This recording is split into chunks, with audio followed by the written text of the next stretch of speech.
Check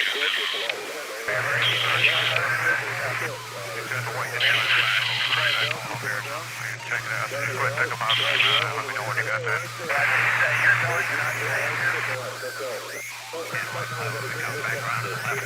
Right door. 2011, I got asked by a friend who said, hey, look, you're interested in some work over in Africa? Someone's looking for some good security guys to help out with the mine there.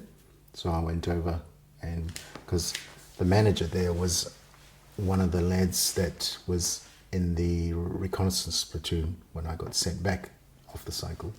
So he was the manager and wanted me to go over. That is also where I had a lot of close contact, closer contact than my trip to Bosnia. So that I think there's a compounding effect starting from Bosnia and through. So in trying to do your job on those kinds of places, you do your best to survive, and yeah. And if someone's coming at you with a machete to chop you up, then you have to get out of the way pretty quick.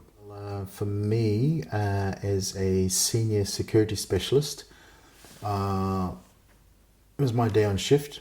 I'd be in charge of at least 50 guys, 50 people, men and women, that were stationed out around the mine area. Within the center of mine place was the actual control center, which had surveillance and radio comms. Also, there would be an attached police unit, so they'd come AK-47s with them, a truckload, and that would be at your command. And also the K9 was there as well. The dogs were on duty at checkpoints and also within the mine. So for me, starting from the morning, dressing the parade of people who are going to do the day shift, getting them to disperse out to where they needed to go, deploy them out, and then I could go do my checks around the place eventually. About within the expat village, people were also stationed there, and then out the wider part of the mine. So then I'll do my checks after that, after an hour or so, come back, and just basically supervise how they're going. So often people would break into the perimeter area and come through in groups of sometimes anything from 20 to 100 people would come in waves, often down, and approach the area where the rocks were being unloaded before they go into the factory, because often that's pure, that's good rocks and ore for production. So my guys were to keep those people out and drive them out. So I'd supervise that. Our guys were all non-lethal. They had smoke, baton guns, that kind of stuff, and hand batons. But smoke, I found, was the easiest way of dispersing these crowds. I think for me personally, as I was making my way around, I'd often be the target of these groups that would often sometimes come in. Or if I'm on my way to work, then people would come out of the bushes and try and attack you. So you'd have to look after yourself.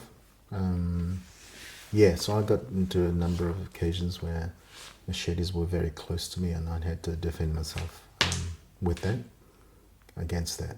Short of talking them down, which sometimes worked. If I could be caught short, then if I'm on the road or something, then there's just one incident where at least 3 people turned in on me. So machete, one of them, and the other one's about to hit you with rocks. So for me, having non-lethal shotgun,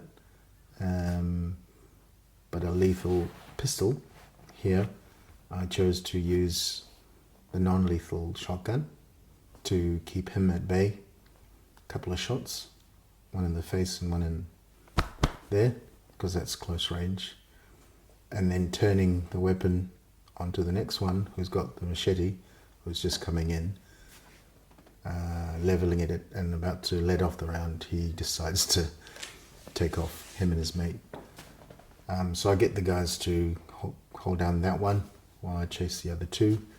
Then eventually myself and others apprehend that second one, and then tried to get the third one, but he ran up the hill, so the others are up there.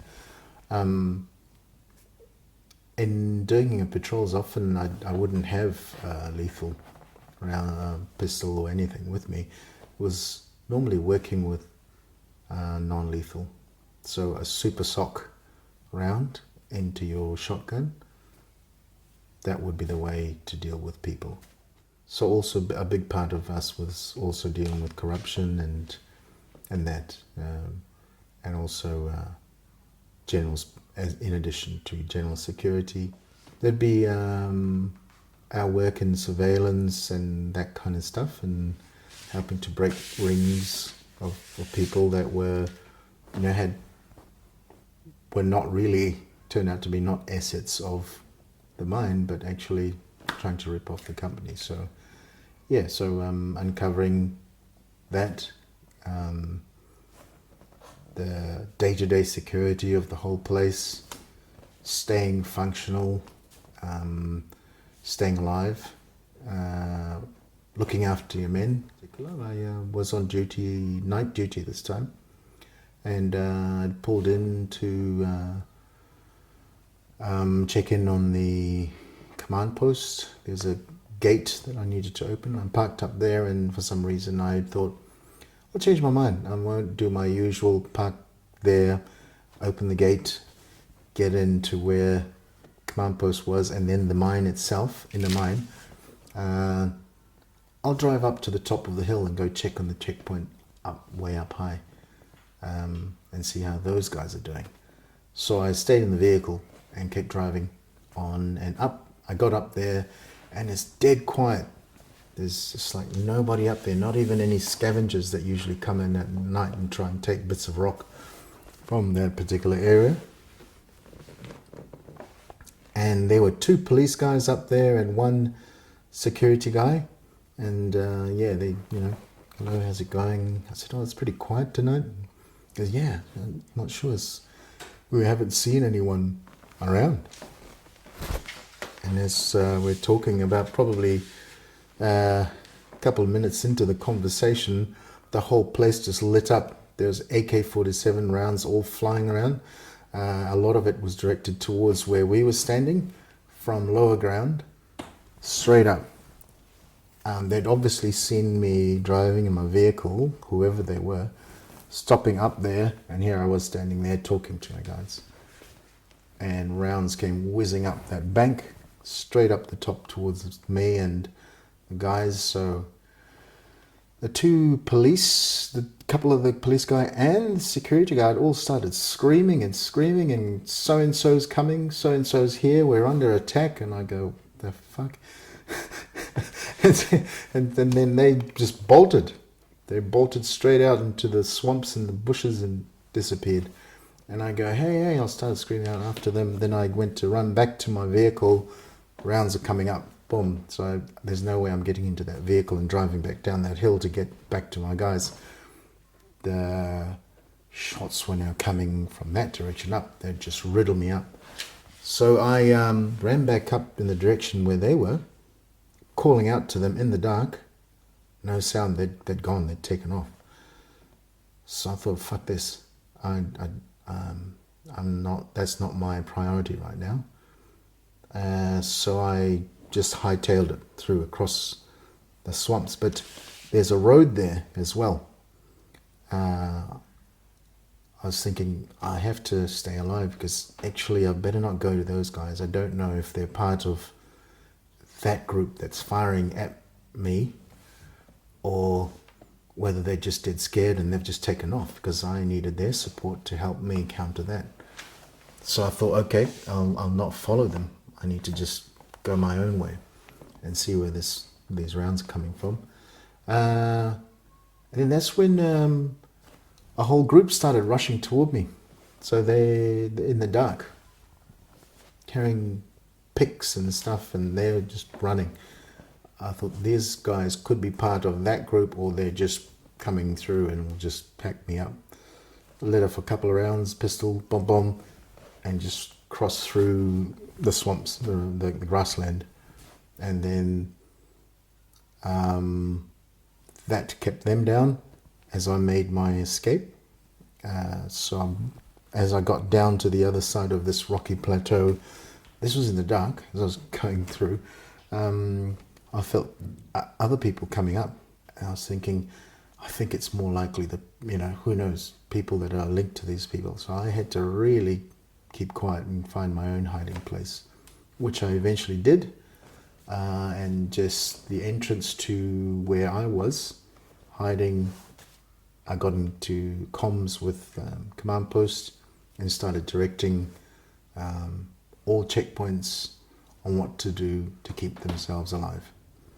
And that included not engaging, finding safe place for them, stay out of sight, and so on. I think that worked, being the supervisor, and my main aim was to keep them alive.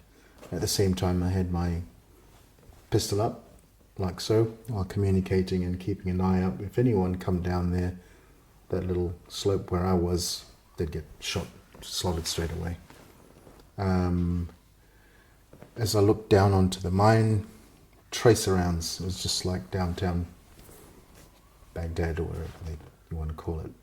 Just groups of people surrounded the mine, and they just lit up the whole night. They were just firing indiscriminately up in the air.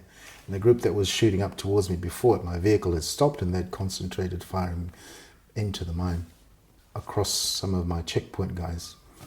And I was talking to them, get your heads down, down, down. So they were having rounds just flying through them that way, so close, while they tried to keep safe. So these are not soldiers, these are normal, well, they're security level guys. Those are actually soldiers. Our police guys apparently then were summoning the police, local police detachment, to come on in, give us support. And they were taking time to get there. Apparently, yeah, so, and I was isolated from all of the group, plus looking out to anything coming down on top of me to kill straight away. And then being in this situation where I'd been deserted by my guys. Yeah, that was full on. But also seeing the rounds and my people getting in danger. So for that for me was real, was really challenging to see. And in that they couldn't also fight back for themselves. So the best way was to go passive so that they had the best chance of survival. So fuck knows where these guys had come from, but they're at different points of the mine, just firing, just rounds all over the place. They'd cut their way through the main gate, busted their way through, went through and formed and tried to take over the mine, tried to blast the door out. That did, but didn't realize the next one was another steel door. They couldn't get through that. So eventually it was unsuccessful for them. Then our police guys came through. They were gone, those guys. They left. After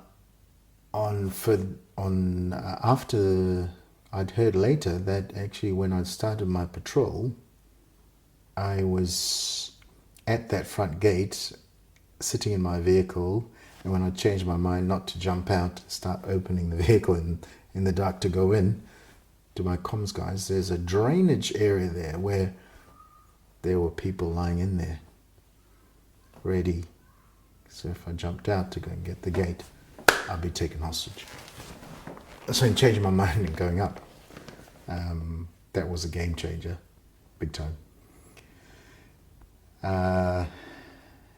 But then they knew they'd see me driving up, and then whenever they gave the order, they must have been frustrated. Just keep Ben pinned up there. So they started blattering up at me while I'm talking to my guys, and these guys take off. Fuck, get back here! I'll scream at them, get back here! Taking cover. Then running after them, and then realizing, hang on, with all the corruption and stuff that's happening, they could be part of that group. They might be just deserting you because they want you fucking killed. So going it alone that night, I think really saved me. Plus all the responsibility of doing the right thing for my guys on the ground in their different checkpoints, just trying to do their shift. That was for me. I believe I did it well, and that no one was killed. Yeah, they all came out alive. When I got back after a while, I really did jobs in security, which I thought, okay, it's below what I was doing over in Africa, but at least it's a job. I struggled to find work, and so I think that started to, unbeknownst to me, maybe that was playing on me as well, being a qualified person but still struggling to find decent work back home again. And even in the security position, I was driving cash vans again, helping, deliver and do ATMs and things like that, and stand at supermarkets and do surveillance work there in supermarkets. It was interesting work, but not quite the same level as what I'd done over there. So there's a big come down period for me. So who knows what the hell was happening in my brain when a couple of years later I really felt came into a dark place. Yeah, so that's when I started to go towards my rock bottom. Yeah.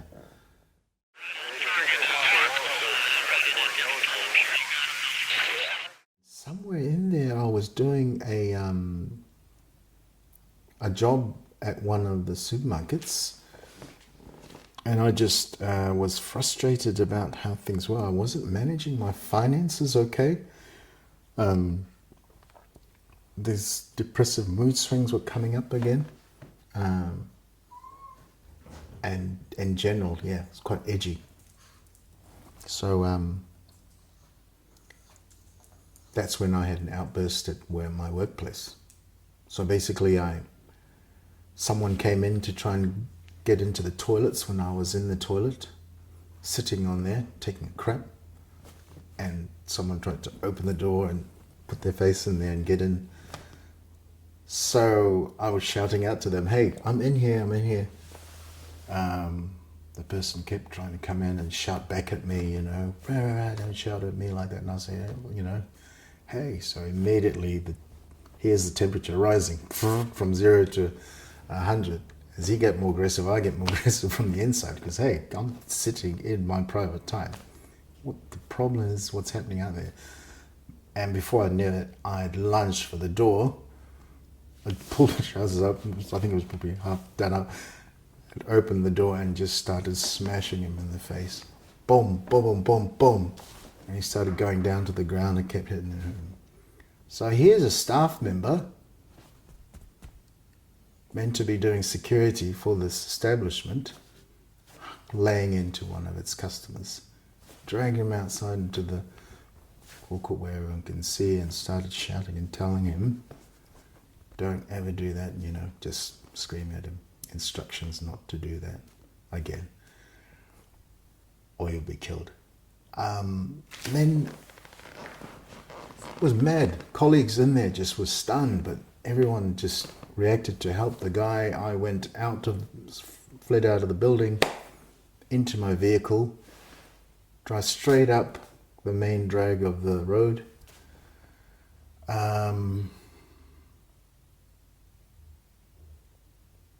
Parked up, went into a nearby bank, stood around for a while, scoped out the area and decided I will take over this bank. Fuck. Yeah.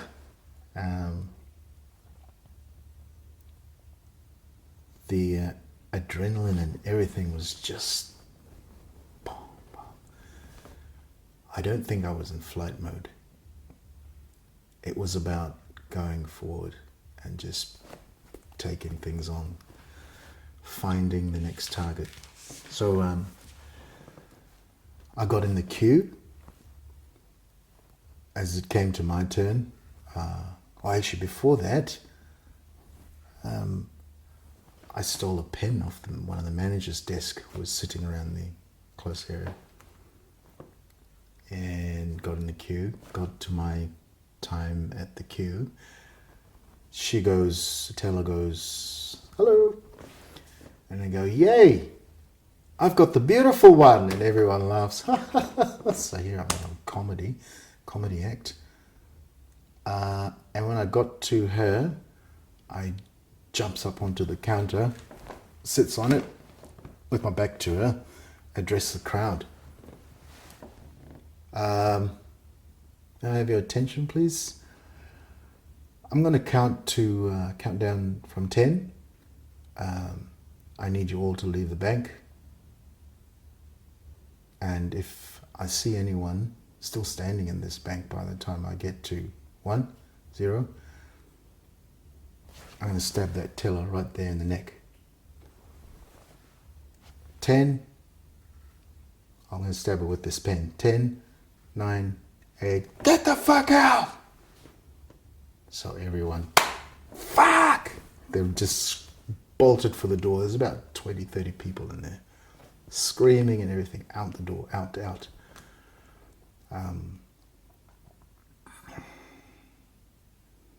So I had the whole place to myself with these tellers. I jumped over her, corralled them into a corner, and got the pen. And then one guy, the guy that I took the pen from, he wanted to stay and negotiate. Wouldn't have a bar of it, so I said, you better go, because this is lifting and it's going to go in. And then he kept standing there trying to talk, and the other teller standing there, she screams out, "Just go," to him to go. He listened and went. So I had the whole place to myself, and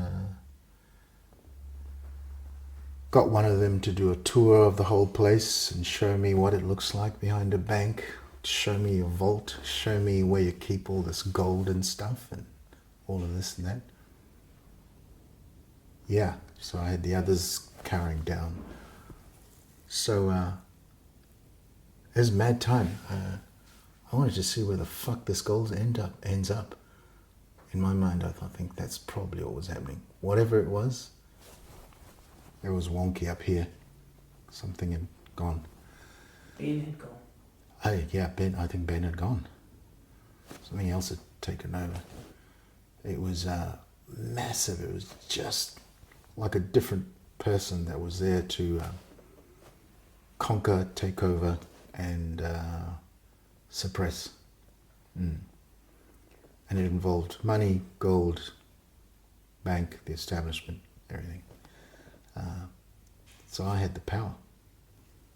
Brought them back, and then not by this time the police are at the door. Everyone's looking, and the police doing their thing outside. They come in, they've got their Glocks on, to approach, talking, what's going on, mate? As I saw the weapon, and I knew the language of bullets, and immediately my mind just came, release. Because I knew what a bullet could do.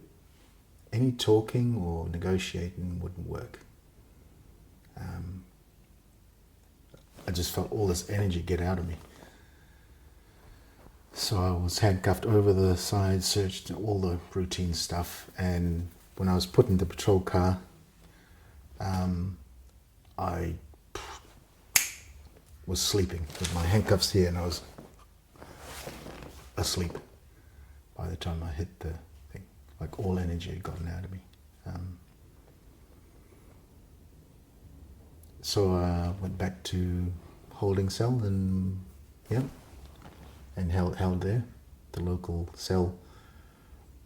So from there, courts, and spent time at Mount Eden prison, some nights there, before they decide my fate. And I was facing 14 years in prison.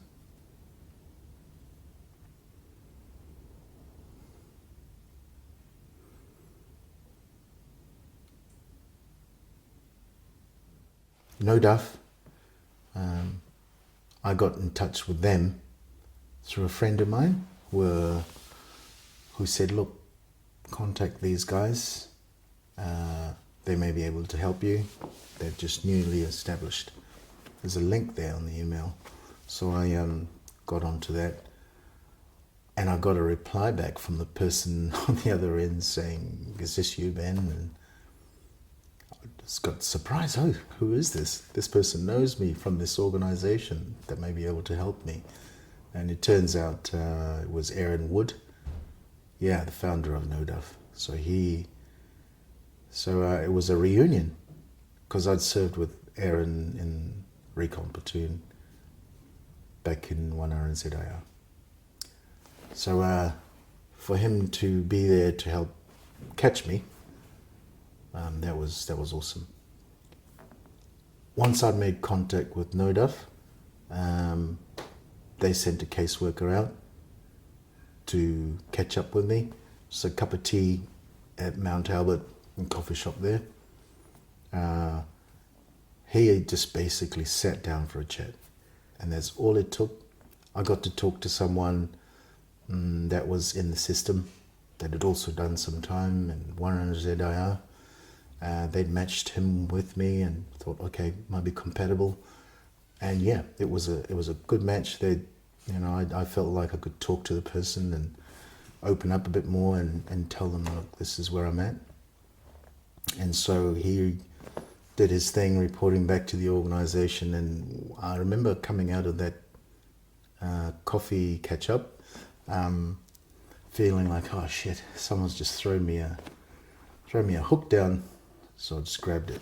Yeah, I felt like I was grabbing it. And I trusted that there was some kind of winch on the end of that rope that was gonna do its thing. I didn't know how or where, but I just made sure I had a good lock on and I'd be okay. So that was my first sort of contact with No Duff, and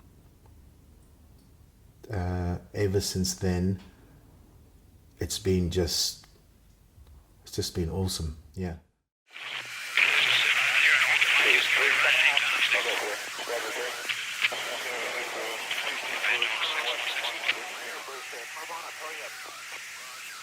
I went in there, but down, back,